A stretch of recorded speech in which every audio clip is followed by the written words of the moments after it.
Welcome back to the Red Dice Diaries RPG podcast with John and Hannah. Hi. And this is just a little follow-up from our episode that we did recently on the Gibbering Mouther.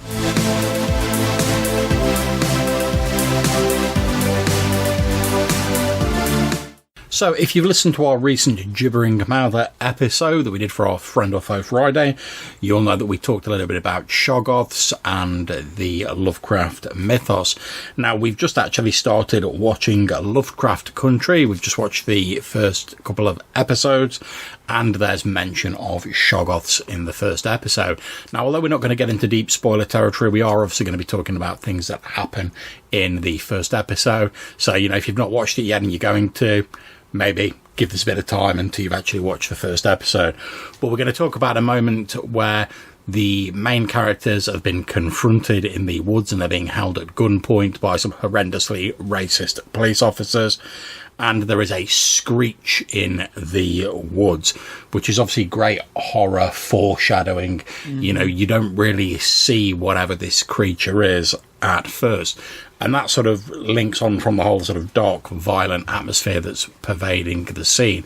And it instantly goes from one group of human sort of antagonists being in a position of power to suddenly no one knows who's got the real control of the situation, which is great for horror-style scenarios because it immediately throws a curveball and puts people on the back foot.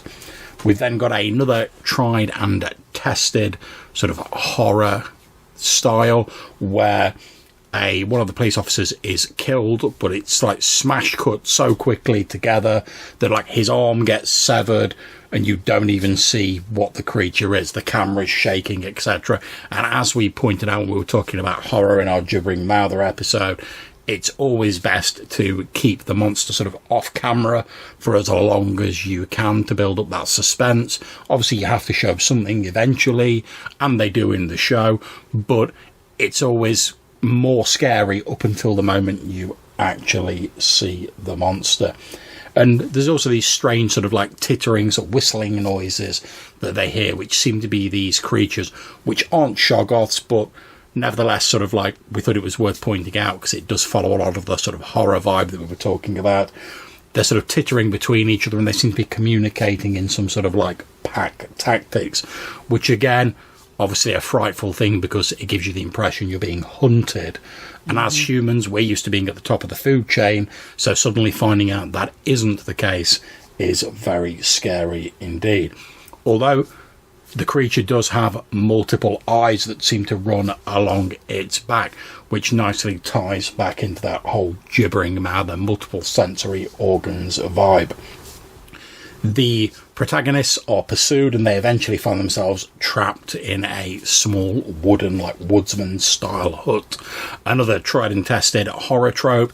You're isolated, you're in the middle of the woods, you're in the middle of nowhere, there's no help coming, and also you're trapped. You're in this one place, the monsters are coming in all around you, you've got nowhere to run, basically. And with the original setup in place, there's some of the main characters and some of these awful policemen. Yeah. They're all in the same room. The policemen have still got their guns. So you've got all this antagonism between these people who are just trying to survive, but they've all got different ideas about how best to do that. Yeah, indeed.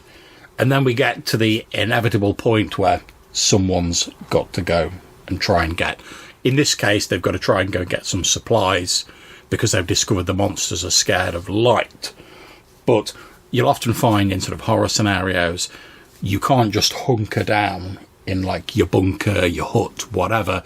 Inevitably, whether it's like a zombie apocalypse, whatever, someone's got to go out and get like food, ammunition, weapons, whatever, some sort of supplies that mean you've got to leave the, for the moment, comparative safety of your bolt hole and venture out into this potentially sort of deadly situation outside, going back into the sort of area and the danger that you've just spent all this time fleeing from. And inevitably there's a bit of sort of debate in inverted commas around who's going to actually go out. One of the sort of heroic... It's not a comfortable scene, but it's well written and it plays out in an interesting manner. Indeed, yeah. And then we come to our sort of final mention of this particular episode, which I've got to admit, I found the first half of it, like, not a great deal happened in it. It was only because of Hannah, sort of, who watched the rest of it, saying, like, oh, actually stuff does start to happen later in the episode, that I went back and watched it, and I'm glad I did. So thank you very much for that, love. Mm-hmm. So our final thing is the idea of infection, where someone's inevitably bitten or attacked by a creature, and they either start suffering from a disease or they start becoming a monster themselves. And this happens with one of the police officers, who's sort of holding the main protagonist at gunpoint and is trying to take charge of the situation. He's been bit by one of these creatures, and he starts sort of spasming and having almost like these sort of semi-seizures before turning into a monster, killing the other police guy, and then the protagonists have to put him down. And that's, again, it's another well-tested horror trope where, you know, the victims of the monster become another type of monster. And we saw that a bit with the Gibbering Mouther, where when it absorbs people, according to the Dragon Magazine Ecology article, it actually just dissolves their sort of outer body whilst maintaining the living processes of the brain and the sensory organs of its victims and absorbing it into themselves. So effectively they become part of the monster, and that's something that's particularly horrific, and is also a way for creatures like this to propagate their species. We see this with the Gibbering Mouther. When it absorbs people, then once it gets bigger, because it's absorbed so many people, it splits into two like an amoeba, and the two go their separate ways. We also had a very small scene in the first episode where there's like a sort of, as they're surrounded by the creatures, there's like a high-pitched whistle at the end, and all the creatures immediately break off their attack, which again is a lovely bit of foreshadowing, because it suggests that someone or something, parties unknown, let's say, is in control of these beasts. And that's also potentially a very scary thing, because these beasts are horrific. What's the person or creature that's in charge of them going to be like? And that was when we got to the end of the first episode.